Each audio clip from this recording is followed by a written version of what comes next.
One of the most important parts of this whole process and evolution is how this happened and where it happened. This did not happen at a university, at an academic medical center where professors thinking up a project in a research protocol and so on.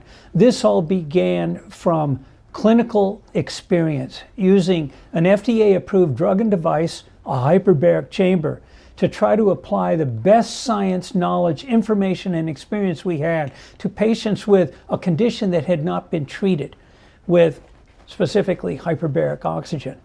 And I can only tell you that this happened because of a curious combination of culture, geography, and people.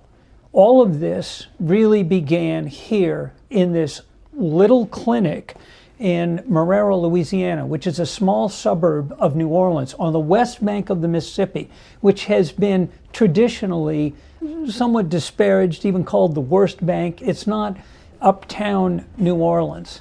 Now, having said that, all my kids were born on the West Bank. I've lived on the West Bank for most of my adult life. By the people in New Orleans, by the academic centers, the West Bank is 150 miles out in the Gulf of Mexico.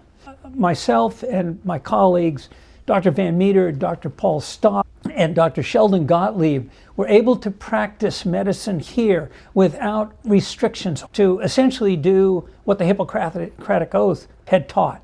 I will prescribe regimen for my patient while doing no harm. Prescribing regimen means finding a way. Back in Hippocrates' day, 2,500 years ago, 450 BC, it was diet, exercise, lifestyle changes, etc. Here, we were using the best science and knowledge to apply hyperbaric oxygen to patients who had neurological problems, treating wounds in their brain like wounds in their body, where hyperbarics had been used for many years. It was the collection of all the people in this situation in a little clinic with a nearby hospital that had the most advanced brain imaging machine in the United States, allowing us to get pictures of what we were doing. And then finally, this getting picked up by just everyday people in positions, not in academic medical centers, such as the ex-Secretary of the Army, Marty Hoffman, who saw the Army and the VA slow roll the new diagnosis or phenomenon of PTSD for Vietnam veterans, and didn't want this to happen again when now he saw a treatment that could help our veterans. And for Congressman Walter Jones in North Carolina, whose district includes Camp Lejeune, he could see this as a treatment, and we had proved it, that could work for veterans with traumatic brain injury and PTSD. And he in Congress started advocating for this, hauled in officials, top brass from the Navy, and interviewed them and pressured them about getting this therapy.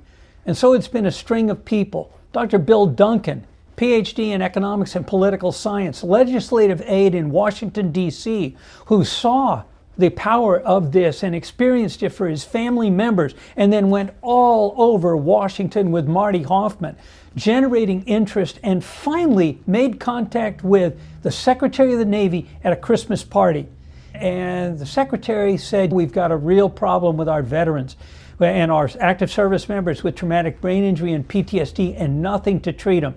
And Dr. Duncan said, "Listen up, we got a treatment for you." And out of that came the invitation to present this work to veterans, to the top military medical people in the Army and the Navy Surgeon General, as well as multiple congressmen. At that meeting in August of 2008 were 4 of the 5 veterans I had treated with traumatic brain injury and PTSD to stand there and tell them how this would work. And so this advanced. Again, it's by a lot of people contributing, not famous people, not people in academic positions or anything else, but who saw the power of this therapy and pushed forward to get funding, to try to develop the evidence, and finally get us to where we are, which is not yet to the finish line, and which is what this is about also, is trying to get this finally approved based on the evidence that all the naysayers claimed we didn't have. It wasn't there. It wasn't enough. Prove it. We've got the proof now. It's time to act. And especially for veterans and military service members, if you serve, you deserve to be treated. And that has been our motto.